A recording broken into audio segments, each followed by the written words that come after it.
ભાવનગરમાં બોર તળાવ નજીક ધોબી સોસાયટી વિસ્તારમાંથી પસાર થતા વાહન ચાલકો છેલ્લા 9 મહિનાથી પરેશાન છે। રોડ પહોળો કરવા અને નવો બનાવવા મોટા ઉપાડે દબાણો તો દૂર કરાયા, પરંતુ 9 મહિના બાદ પણ આજ દિન સુધી રોડનું કામ નથી થયું। સ્થાનિકોનો દાવો છે કે તેના કારણે અગવડતા અનુભવાય છે।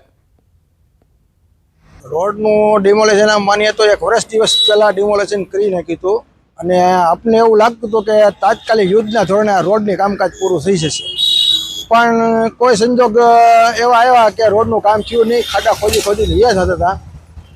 હાલમાં હવે થોડું ઘણું રોડનું કામ શરૂ કર્યું, પણ ભરતી ભરીને વ્યા જાય છે। તો અમારે સરકાર પાસે એવી માંગણી છે કે જે મકસદી આ પ્રજાના હિત માટે તમે જે રોડ કાઢ્યો છે, તો તાત્કાલિક યુદ્ધના ધોરણે આ રોડનું કામકાજ પૂરું કરે એવી અમારી આ રજૂઆત છે। અત્યારે રોડનો જે ROW છે ટોટલ 18 મીટર, એનો અમે ડિવાઈડર 2 લેન રોડ હવે પેવર કરવાનું કામનું DPR બની ગયું છે અને એમાં એક માઇનોર બ્રિજ બનાવવાનો છે। રોડ કલવટ જે ગઢેચી છે એનું રોડ કલવટ બનાવવાનું છે, એનો DPR બની ગયો છે। એટલે ટૂંક સમયમાં એની ટેન્ડરિંગ પ્રક્રિયા કરી અને આ રોડને ડિવાઈડર સાથેનો 4 લેન રોડ કરવાનું આયોજન હાથ ઉપર લીધેલ છે।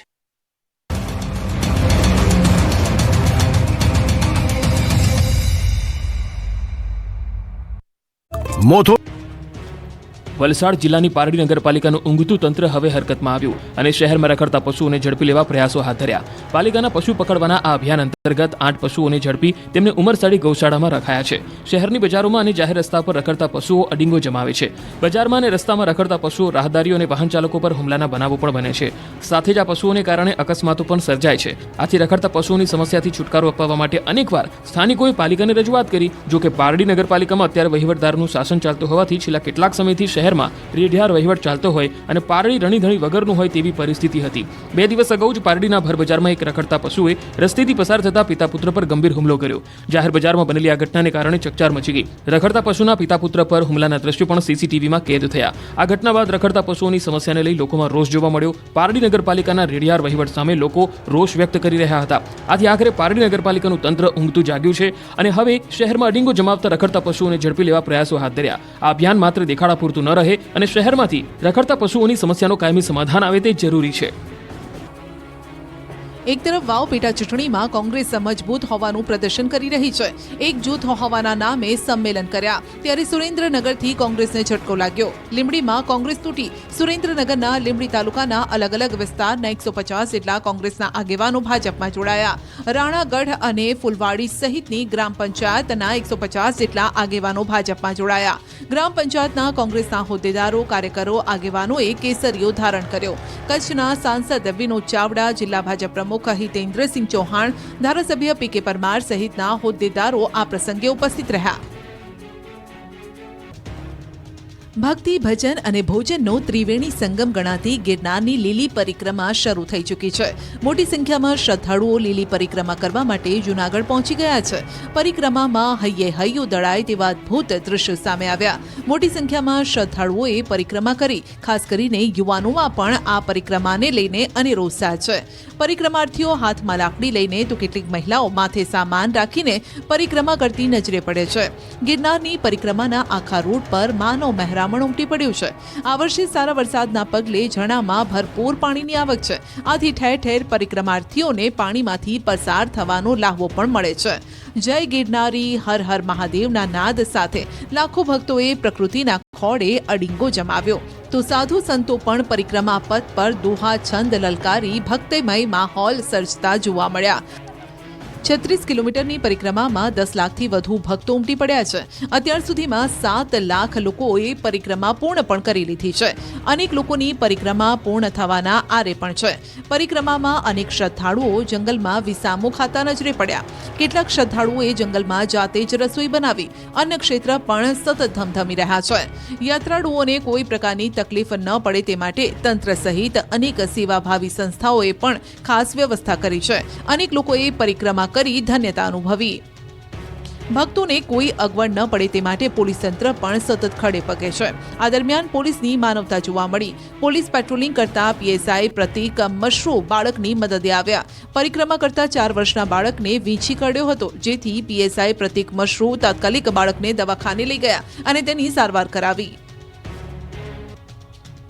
ખેડાના સુપ્રસિદ્ધ યાત્રાધામ વડતાલમાં દ્વિશતાબ્દી મહોત્સવમાં ભક્તોનું કેડિયારું ઉભરાયું. આ મહોત્સવમાં છેલ્લા 7 દિવસમાં 20 લાખથી વધુ ભક્તોએ દર્શનનો લાભ લીધો. કારતક સુદ બારસ અને મંદિરના સ્થાપનાના 200 વર્ષ પૂર્ણ થયાના દિવસે 4 લાખથી વધુ ભક્તોએ દર્શન કર્યા.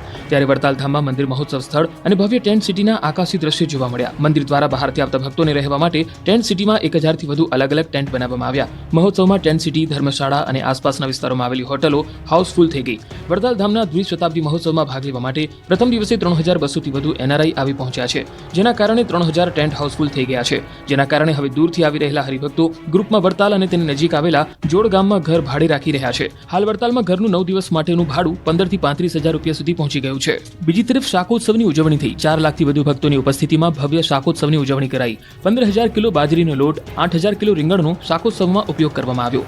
સવારે 4 વાગ્યાથી 1200થી વધુ મહિલાઓ રોટલા બનાવવાની સેવા આપી રહી છે. સાંસ્કૃતિક પદ્ધતિથી રોટલા બનાવવામાં આવ્યા. ઈંટોનો ચૂલો બનાવી કલડા પર હાથથી રોટલા બનાવવામાં આવી રહ્યા છે. અમદાવાદના બોપલમાં છરીના ઘા મારનાર વિરેન્દ્ર લંગડાતો આવ્યો. વિદ્યાર્થી હત્યા કેસનું રિકન્સ્ટ્રક્શન કરાયું ને આરોપી મગરના આંસુ સારતો રહ્યો. આ એ જ ખૂંખાર આરોપી છે જેમણે બોપલમાં છડે ચોક છરીના ઘા ઝીકી યુવાનને મોતને ઘાટ ઉતાર્યો. આ એ જ નરાધમ છે જેમણે એક ઘરના કુળ દીપકને બુઝાવી નાખ્યો. એ જ કાતિલ કોન્સ્ટેબલ છે જેણે જોશમાં હોશ ખોઈ બેસી અને પોલીસની આબરૂનું ધોવાણ કરી નાખ્યું. રફતારના જનૂનમાં જેમણે જીવ લઈ લીધો તેમને આજે ચાલવાના પણ ફાંફા છે. છરીના ઘા મારી બોપલમાં આતંક મચાવનાર આરોપી વિરેન્દ્રને જ્યારે ઘટના સ્થળે કેસનું રિકન્સ્ટ્રક્શન માટે લઈ જવાયો ત્યારે તે લંગડાતો ચાલતો હતો. પોલીસ ધરપકડ કરાયેલા આરોપીને લઈને ઘટના સ્થળે પહોંચી હતી અને અહીં ગુનાના દ્રશ્યનું પુનઃનિર્માણ કરાવ્યું. પોલીસની ટીમ આરોપીને દોરડાથી બાંધીને લાવી હતી. ખૂંખાર આરોપીને જાણે કે પાપનું પ્રાયશ્ચિત થયું હોય તેમ આખી ઘટના વર્ણવતા તે રડી પણ પડ્યો. પોલીસ કાર્યવાહી દરમિયાન આરોપી રડતો અને આજીજી કરતો જોવા મળ્યો. નોંધનીય છે કે હત્યાના આરોપી વિરેન્દ્રસિંહની 13 નવેમ્બરે પંજાબની સંગરૂરથી ધરપકડ કરાઈ છે. આ કેસમાં વધુ એક વળાંક આવ્યો છે કે તેની કારમાં બીજી પણ એક વ્યક્તિ હતી. વિદ્યાર્થી પર છરીથી હુમલો કર્યા બાદ વિરેન્દ્રસિંહ પોતાના ઘરે પહોંચ્યો. ત્યાંથી ખાનગી ગાડીમાં ગુજરાત છોડ્યું હતું. સૌપ્રથમ ટ્રાવેલ્સ અને ત્યારબાદ 2 ગાડી બદલી પંજાબ પહોંચ્યો. જ્યારે કે તેની પાસે રહેલી છરી રસ્તામાં અવાવરૂ જગ્યાએ તેણે નાખી દીધી હતી અને ઘરે ગાડી પાર્ક કરી અને તે ત્યાંથી ફરાર થઈ ગયો હતો. વિદ્યાર્થી પ્રિયાંશુ સાથે હત્યા પહેલા થયેલી માથાકૂટના સીસીટીવી પણ સામે આવ્યા છે. પ્રિયાંશુ અને તેનો મિત્ર સન સાઉથ સ્ટ્રીટ અપાર્ટમેન્ટથી બુલેટ પર નીકળે છે. તુરત જ બુલેટ ટર્નમાં ધીમો પડે છે. સામેથી હેરિયર કાર આવે છે. આ સમયે કાર ચાલક એ ધીરે ચલાવ કહીને બંને મિત્રો આગળ નીકળી જાય છે. હેરિયર ચાલક યુ ટર્ન લઈ અને તેનો પીછો કરે છે. જેની ગણતરીના સેકન્ડોમાં જ કાર ચાલક બુલેટને રોકીને પ્રિયાંશુ પર છરીથી હુમલો કરે છે. સીસીટીવી ફૂટેજના બીજા એંગલમાં જોઈ શકાય છે કે બુલેટ જ્યારે ટર્ન લે છે ત્યારે સામેથી હેરિયર આવે છે અને બંને વાહન સેકન્ડો માટે રોકાતા જોઈ શકાય છે. જેના ગણતરીના સેકન્ડમાં જ હેરિયર ચાલક પ્રિયાંશુ પર હુમલો કરી તેને લોહી લુહાણ કરી દે છે. ખ્યાતિ હોસ્પિટલ કાંડને લઈને મહેસાણા અને અમદાવાદમાં વિરોધ પ્રદર્શન.